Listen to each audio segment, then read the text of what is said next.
is we have sides, we have angles, and we have diagonals. So there's three things, three different sections that they put it into. So the first thing is the sides of a parallelogram.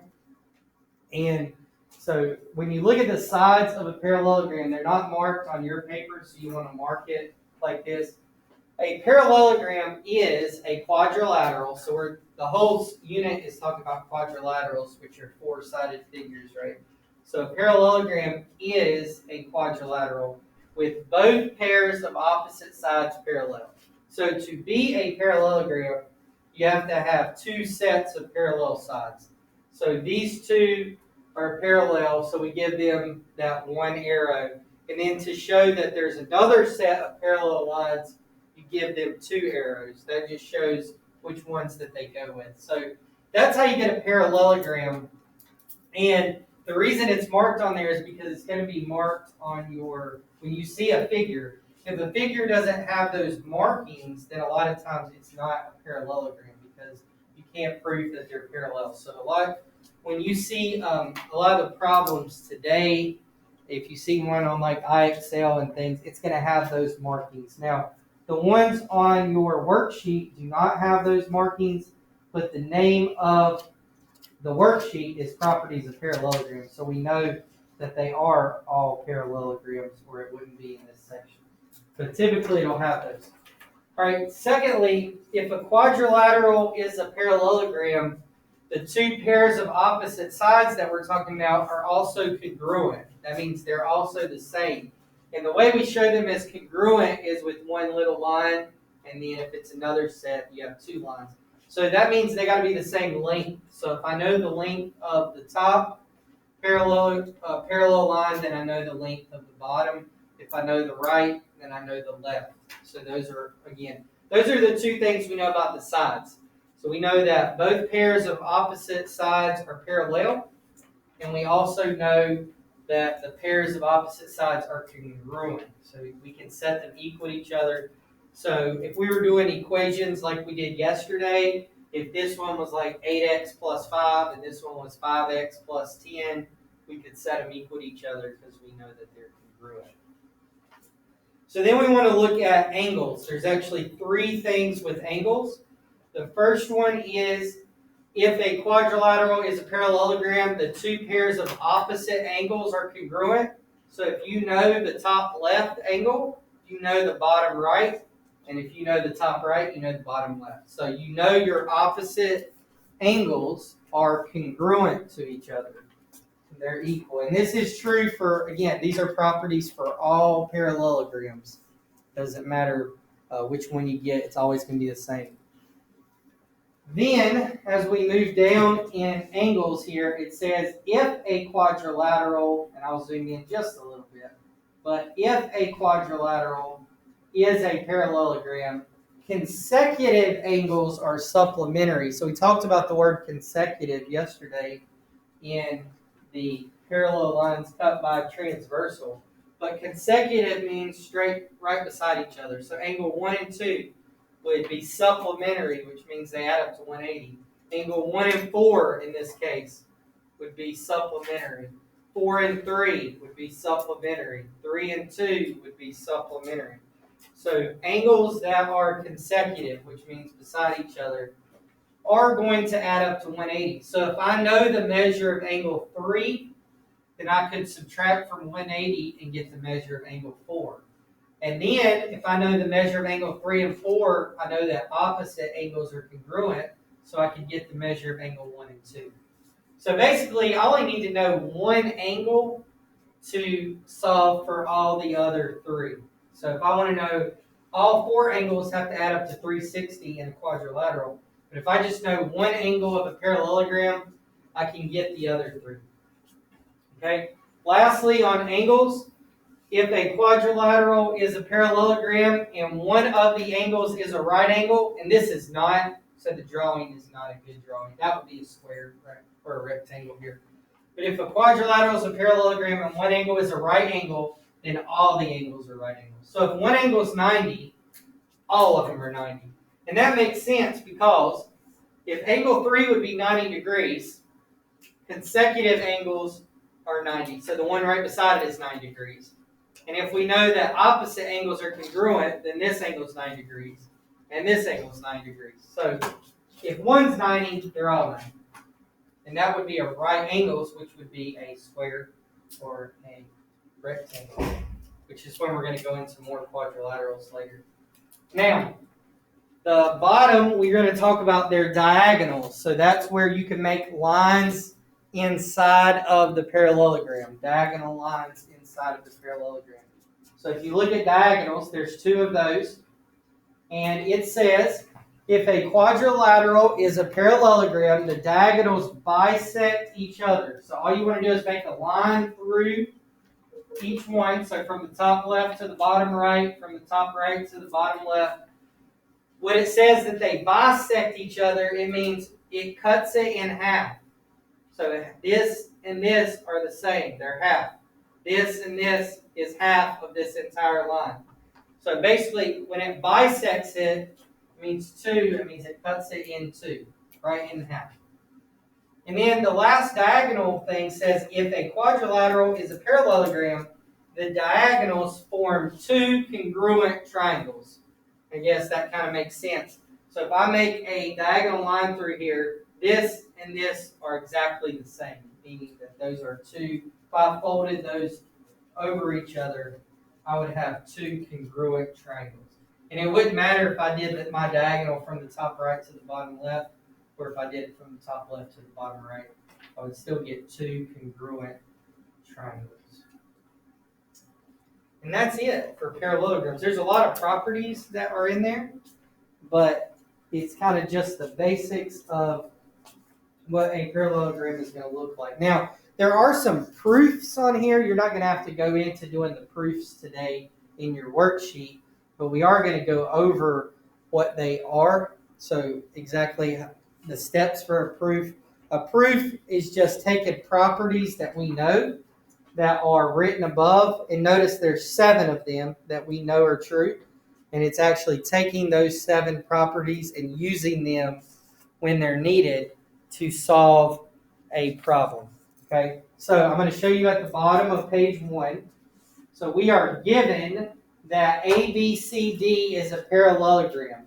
They give us that piece of information. That's a given. So they're given that ABCD is a parallelogram. We want to prove that AB is congruent to CD. Those are the opposite sides. And we want to prove that BC is congruent to DA. Those are the opposite sides. So basically, if we're given that it's a parallelogram, we want to prove that the opposite sides are congruent. So step 1, the statement, and I'm going to go through all of this real quick. And I'm not going to do it in extreme detail because you're not going to have to do proofs today, but it's good to know. So the first statement says ABCD is a parallelogram. The reason for that is given. It's always the reason for number 1. So in line number 1, you always write what is given information. So there's nothing that we did to get that. We were given that information from the problem. So then it says, in number 2, the definition of a parallelogram. Well, we go up and look at the bold word parallelogram in sides at the very top of the page. It says a parallelogram, the definition here, it says a parallelogram is a quadrilateral with both pairs of opposite sides parallel. So this is saying that AB is parallel to CD and BC is parallel to AD. That's the definition of a parallelogram, that opposite sides are parallel. And you see they've made those marks to show that opposite sides are parallel. Okay? In number 3, it says angle 1 is congruent to angle 4, and angle 2 is congruent to angle 3. We go into what we did yesterday. 2 and 3 and 1 and 4 are in between these parallel lines. So they are alternate interior angles. So that's how we get that. Alternate interior angles are congruent. That's what that symbol means. That means congruent. We learned alternate interior angles are congruent yesterday from the parallel lines cut by a transversal. So that's where you get the angle 1 and angle 4 are the same. You see them marked with the little green curve, and then you see angle 2 and angle 3 are the same, marked by the orange. Then it says AC is congruent to AC. AC is the line in the middle. Well, obviously AC is congruent to AC. It's the same line. So what we're saying is that this triangle and this triangle, they share a line, and it's AC. That's called the reflexive property. Reflexive just means basically it's the same. Okay? The reflexive property is if you have one line, the exact same line is congruent to the exact same line. What does that say about your angles? Alternate interior angles are congruent. And you could say that in words. You don't have to say it the way they said it, but that's what they're saying. Alternate interior angles are congruent. So number 4, AC congruent to AC. If you ever see a line is the same as itself, that's called the reflexive property. All right. Lastly, number 5, triangle ABC is equal to triangle CDA. So notice, we know that this angle is, or that this side is congruent because it's the same side. So we have a side. If you think about this triangle down here in the right, we have a side, we have an angle, and we have another side. Okay? We also have an angle, a side, and an angle. So we're going to use that. From what we did here, we're going to say we know this angle, side, angle. We know this angle, side, angle. So we're able to prove the triangle is congruent by angle, side, angle. And that's way back in your math 2 stuff too. You have angle, angle, side, side, all those different ways you can prove it. You're going to prove it by angle, side, angle. And the way you know that is we just said one side was congruent, and we have these two angles right here. So angle, side, angle. So then lastly, it says CPCTC. Anybody know what that means? No.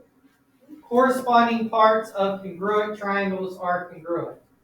Okay, that's what it means. It's just in a quick way. But basically it means if you have the same side if you have two triangles that you know are the same, are congruent, they're equal to each other, and you find a corresponding part, so basically the same part of it, then they have to be equal also. So AB, if we know these two triangles are equal to each other, then this AB over here has to be congruent to CD, and this BC up here has to be congruent to AD. So that's just telling you that if you know the two triangles are congruent, which we do, then that means these corresponding parts have to be congruent. And one thing to know when you're doing a proof, what you're given always goes in the first statement, right? So this is what you're given. What you want to prove always goes in the very last statement. In the middle is how you get to that point. Okay, and then proofs are hard, and they're not going to be, we're not going to have to do too much of that. But it's just showing you some of the properties. But it is easy to get the first and the last. So what you're given goes in the first line. What you're trying to prove goes in the last line. Is that going to be on our test? No. Okay, example 2. Page 2. At the top, the last one before we get to the questions that you'll have kind of on your test. So in example 2, it's a long way here, but first statement says ABCD is a parallelogram. That was given. We know that. Next, it says AB is parallel to DC. That is the definition of a parallelogram, that opposite sides are parallel. So that's what you have for reason number 2. It's called they wrote definition of a parallelogram. Number 3, angle 1 and 4 and angle 2 and 3 are congruent. That, again, is alternate interior angles are congruent. And number 4, AB is equal or congruent to DC. Opposite sides of a parallelogram are congruent. That's how we know. So basically in your reasoning, you're just saying, how do you know this? You know this because it told us that opposite sides of a parallelogram are congruent. In number 5, it said angle side angle. What would angle side angle prove? It would prove the two triangles are congruent. So what two triangles? ABE and CDE. So basically, this one and this one, the ones with the angles in it, right? We're going to prove that these two triangles are the same. So ABD is congruent to CDE. That's number 5. Then we have that CPCTC that we were talking about in the last one. If we know the two triangles are the same, then we can know that one part of them are the same. So AE, which is the part right here, has to be congruent to CE, which is the part right here. And BE, right here, has to be congruent to DE, right here. And the last two says, what's the definition of a midpoint and the definition of a bisector? E is the midpoint of AC and BD. So that's kind of common sense, right? So AC goes all the way across. That means E is the midpoint. BD goes all the way across. E is the midpoint. Means it's right in the middle of both of them. Definition of a bisector means that it cuts them in half. So AC and BD bisect each other at E. So E is basically what cuts them in half. That's what they're saying. The two lines bisect each other at E. Now, trying to come up with that yourself is difficult. That's why there's not a lot of proofs on there. But these are all definitions and things that we've seen. So these are all things that we know about triangles and that we know about parallelograms. So that's why those are on here. Hopefully you won't have to do too much of that. I don't think you will. I know you won't today and on the test. Moving forward, there doesn't seem to be a lot of proofs. All right, let's look at our problems. Okay, so we're going to look at what has to happen for these to be parallelograms. So we're going to kind of go through these step by step and look at what needs to happen for it to be a parallelogram. So I'm going to put A and B on the board and kind of zoom in to each one specifically. So let's look at A. The first thing we have to know before you start, doing it, we need to know you can use whatever knowledge you have about parallelograms. But the first thing it tells us is, well, I noticed that these are both Y. So that would be good to use. So the Y's, these are consecutive angles. So I know that consecutive angles have to add up to 180 in a parallelogram. So that tells me that 4Y and 2Y have to equal 180. So if those two angles have to add up to 180, then 6Y equals 180, so Y is just 30. So I've got what Y is now. Now, if I now know that Y is 30, okay, you know Y is 30. So what is this angle down here? If you know Y is 30, this is 60, right? And this one's what? 120. So if this is 120, this is 120. If this is 60, this is 60. So what's X? 60. Easy enough, right? 5 times 60 would be 300 minus 180 would be 120. That works. And this is 60. So again, X equals 60. So basically what they're saying here is we know that 2Y and X equal each other. Well, if we know Y is 30, 2 times 30 is 60, so we know 60 is equal to X. So again, if you know one angle, you know all the other angles.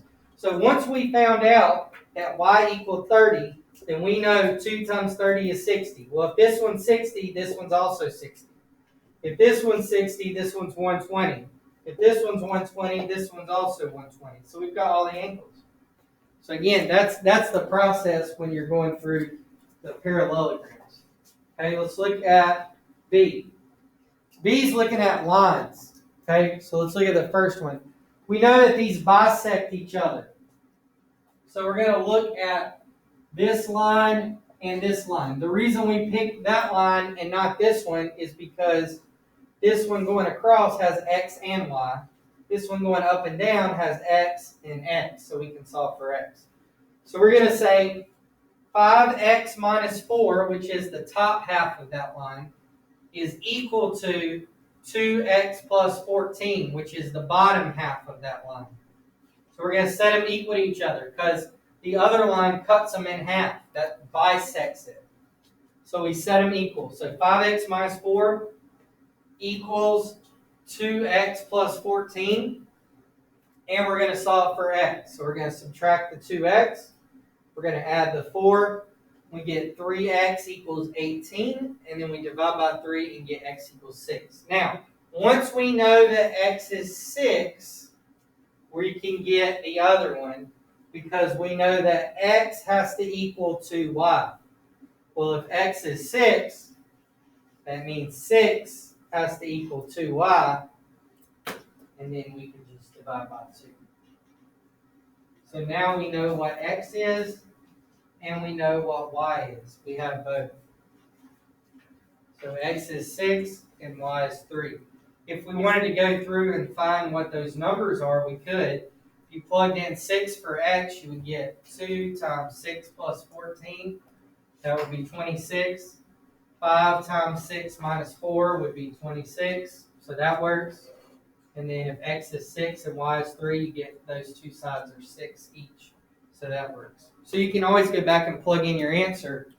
Make sure that it works to solve the problem. Okay? Let's go down to C.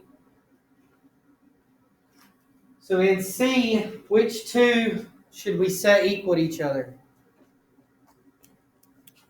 4x plus 20 and x plus 26. Yes. So we're going to set 4x plus 20 and x plus 26 equal. We're not going to set 7y equal to 6x plus 9 yet because that has a y and an x. So we're going to set the two where we have the same variable equal to each other. And we're going to solve for x. So 4x plus 20 equals x plus 26. That's step 1. And the first thing you're going to do is subtract the x over, and we get 3x. Subtract the 20 over, and we get 6. And then you can divide by 3. So x equals 2. So that tells us x is 2. If x is 2, 2 plus 26 is 28. If x is 2, 4 times 2 is 8, plus 20 is 28. That worked perfectly.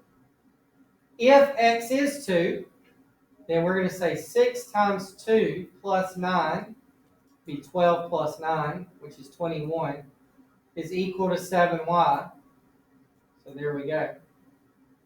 And divide by 7, that means y equals 3. So 21 equals 7 times 3, 21. So we know that that worked perfectly. Has to be the answer. We move over to D. We could have started with either one of these. The opposite sides have y, so we can set them equal to each other. The opposite sides have x, so we can set them equal to each other. That's how we get x and y. We just set your opposite sides equal. So 3x plus 5 equals 4x. All you got to do is subtract 3x and you're done. 2y minus 1 equals y plus 3. You would subtract your y and add your 1, and you'd be done there too. So if I get x equals 5, and I go to plug that in, 3 times 5 plus 5, that's going to be 20. 4 times 5 is going to be 20. That works. If y equals 4, 4 plus 3 is 7. 2 times 4 minus 1 is also 7. So again, it works. So you always, as you see me going through those, I'm always checking to make sure I didn't make just a little simple mistake. Make sure I check my work when I'm going through those questions. So we get down to E and F. In E, what are we going to look at? What are we going to use to start this?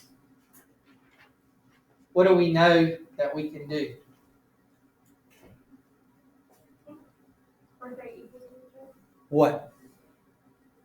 The line. I mean, like equal to each other. Which two are going to be equal?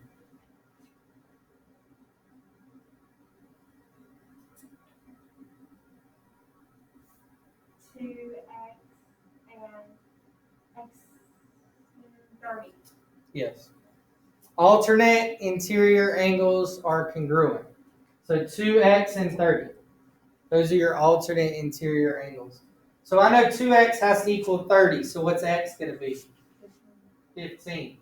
That's the first step. 2x equals 30, so x is 15. Now, I also know that these two are congruent. X plus y has to equal 24. Well, I already know that x equals 15. So 15 plus y equals 24. And if I subtract 15, now I have y is 9. And now I can look at my angles. So if x is 15, 2 times 15 is 30. That's equal to 30. That's good. If x is 15 and y is 9, 15 and 9 is 24, equal to 24. That's good. Alternate interior angles are congruent. That's what we know there to do E. So let's look at the last one, F. How would you start F? 11x equals 55. 11x equals 55. Opposite angles are congruent. So if 11x equals 55, what is x going to be? 5. We divide by 11. So x is 5.